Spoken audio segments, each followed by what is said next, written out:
Shalom, selamat pagi anak-anak. Gimana kabarnya hari ini? Semoga semua sehat-sehat ya. Oke, sebelum kita belajar, kita berdoa dulu ya. Tuhan Yesus, terima kasih atas kebaikan Tuhan bagi kami. Terima kasih untuk napas kehidupan yang Tuhan masih berikan bagi kami. Saat ini kami akan belajar pelajaran PHS. Bantu anak-anak ya Tuhan untuk berkepala mengerti pelajaran ini. Terima kasih dalam nama Yesus. Amin. Adik-adik sekalian, masih ingat pelajaran kita minggu lalu? Ya, minggu lalu kita belajar tentang sistem kekebalan tubuh manusia. Ya. Dan saat ini kita akan lanjutkan pada imunisasi. Ya. Ini lanjutan dari pelajaran kita minggu lalu. Ya. Jadi supaya tubuh kita kuat ya, dan bisa bertahan terhadap serangan penyakit-penyakit tertentu, maka kita perlu melakukan imunisasi. Ya. Saya percaya semua sudah pernah mengikuti imunisasi ya.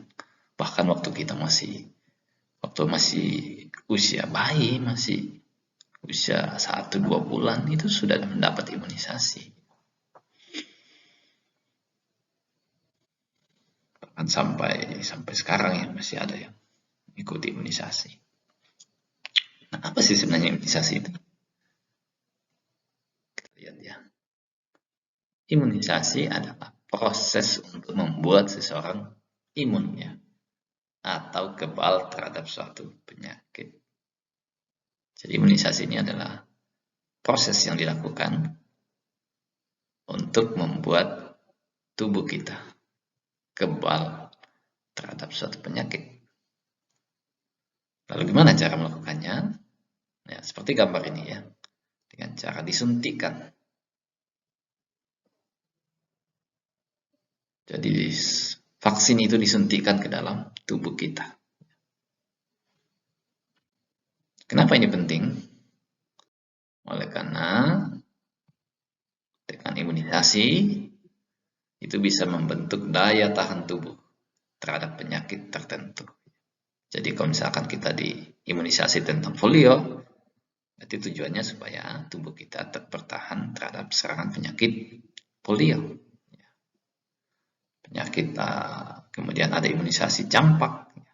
Tujuannya supaya tubuh kita tidak mudah terserang oleh penyakit campak atau cacar. Kemudian untuk melindungi diri dari berbagai penyakit yang berbahaya atau berisiko menyebabkan kematian. Jadi sebenarnya tujuannya ini sangat baik ya, sangat baik. Supaya kita tidak mudah terserang oleh penyakit-penyakit berbahaya yang bisa menyebabkan kematian.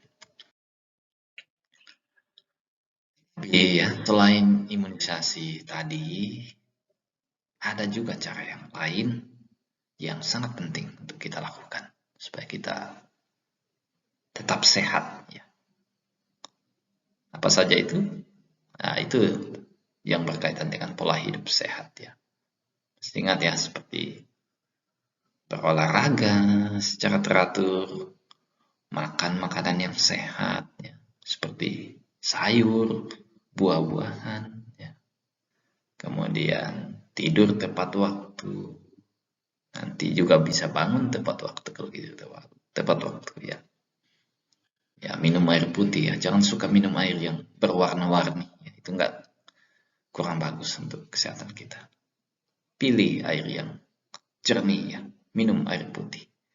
Berapa banyak? Ya, bisa sampai 6 sampai 8 gelas satu hari ya.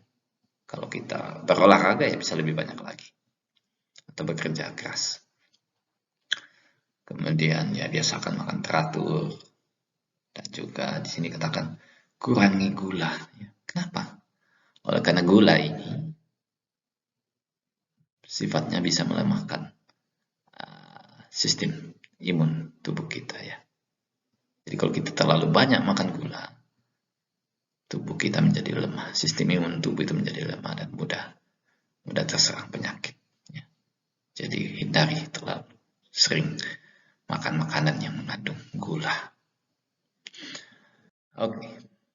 Nah, ini jenis-jenis imunisasi ya, ada ya dari usia 0 sampai 1 tahun ya, seperti BCG, kemudian polio dan sebagainya ya.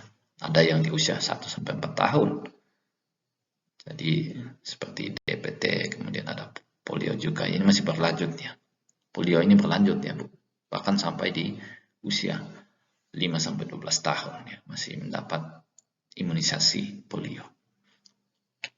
Bukan hanya itu ya, sampai kita usia 12 sampai 18 tahun juga tetap masih mendapatkan imunisasi ya.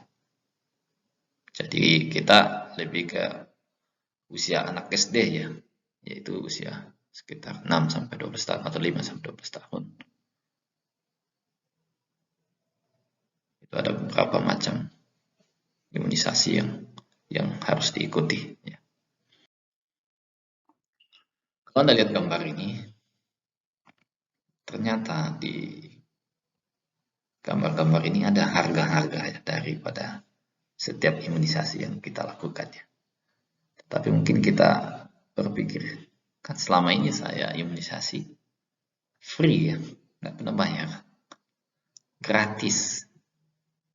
Tapi ternyata, wah sebenarnya harganya mahal kalau kita mau bayar setiap kita imunisasi. Lalu kenapa kita bisa dapat free? Karena ada yang telah membayar. Siapa itu yang telah membayar? Ya pemerintah. Pemerintah yang mensubsidi kita supaya kita bisa dapat imunisasi yang gratis. Jadi kita bersyukur pada pemerintah ya, karena dia sayang kita, dia bantu kita dengan imunisasi atau vaksin yang gratis. Apalagi sekarang ini yang penyakit yang sedang mewabah adalah virus corona. Ya, adik-adik sudah mengikuti vaksinnya virus corona beberapa bulan yang lalu. Dan itu juga gratis. Padahal sebenarnya itu mahal kalau mau dibayar. Ya. Tapi pemerintah bantu kita. Dikasih gratis ya, dibayarkan. Jadi bersyukur sama pemerintah sudah membayarkan biaya imunisasi dan vaksin kita. Nah, kita hubungkan pembelajaran kita dengan firman Tuhan ya. Kalau Anda baca di dalam 1 Petrus 2 ayat 24, ada seseorang yang begitu berjasa bagi hidup kita. Siapa dia? Dia adalah Yesus. Selain dia menciptakan kita, dia juga menebus kita ketika kita jatuh dalam dosa.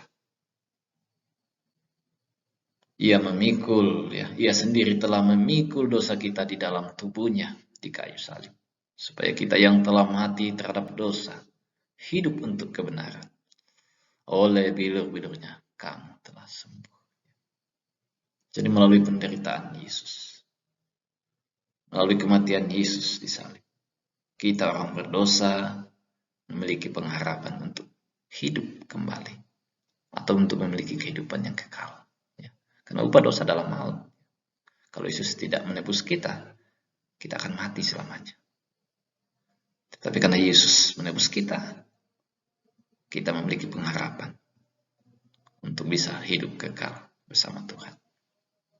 Jadi bersyukur sama Tuhan ya, dengan apa yang Dia telah lakukan bagi kita. Bagaimana caranya bersyukur? Dengan selalu menjaga tubuh kita, ya.